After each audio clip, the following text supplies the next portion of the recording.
Always regarded as being one of the main contenders when it comes to irons, but when it comes to woods, kind of a little bit of the bridesmaid. But can Mizuno turn a corner with this new STz? Thank you. Thank you very much, ladies and gentlemen. This has all been so exciting. And I want to thank all of you for making this one of the most memorable engagements of my entire career. Now apparently this big ST logo here stands for Showtime. I'm not exactly sure why it's called Showtime. So this thing is fancying itself as a bit of a performer, but is it offering anything that the rest of the pack aren't? Just going on first impressions, this new ST driver doesn't appear to be doing anything dramatically different. We've got some carbon on the crown and we've got some carbon on the sole. I've got to assume that that's there to save weight in those areas and shift it somewhere else. That then leads into this little weight plug that we've got at the back of the club. I'm assuming that that's there to lower centre of gravity and move that centre of gravity further back in the head.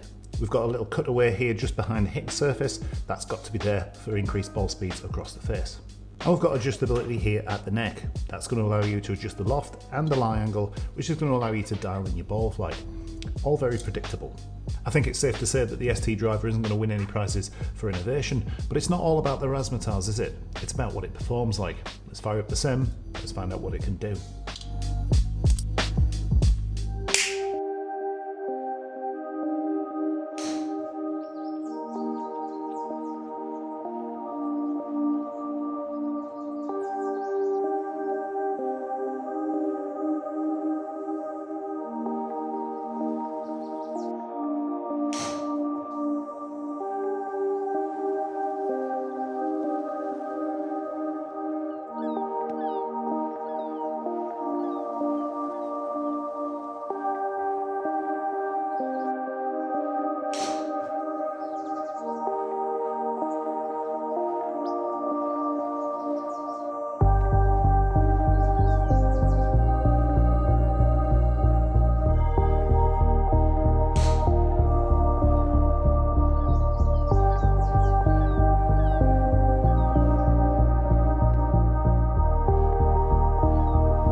So looking at the data, this club is doing pretty much exactly what I'd expect from a brand of this pedigree and a club in this price bracket. And I'm pretty happy with the raw numbers coming out of the launch monitor: 274 carry, 297 total, which is pretty much in and around where I'd expect to be, again, with a club of this pedigree from a brand like Mizuno. Looks of the club in play are really quite pleasant. I do like this running bird logo on the top leading edge here, and I do like the exposed carbon look. The footprint behind the ball is really quite large and pretty long, and it's quite reminiscent of quite a few of the other brands out on the market. And therein lies the problem for Mizuno. I just can't see how a club like this is going to allow them to increase their market share. It just needs something, even if that is a gimmick, to get this club off the shelf in your hands and get you out on the driving range giving it a blast. A massive bolt on the bottom, some piece of technology that sounds like it's from the future.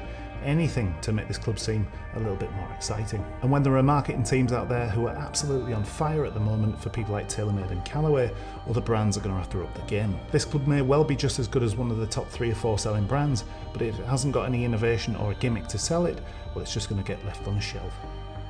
But if you are a Mizuno fan or just somebody who's looking for a little bit of a change, it's definitely worth a punt, definitely worth trying.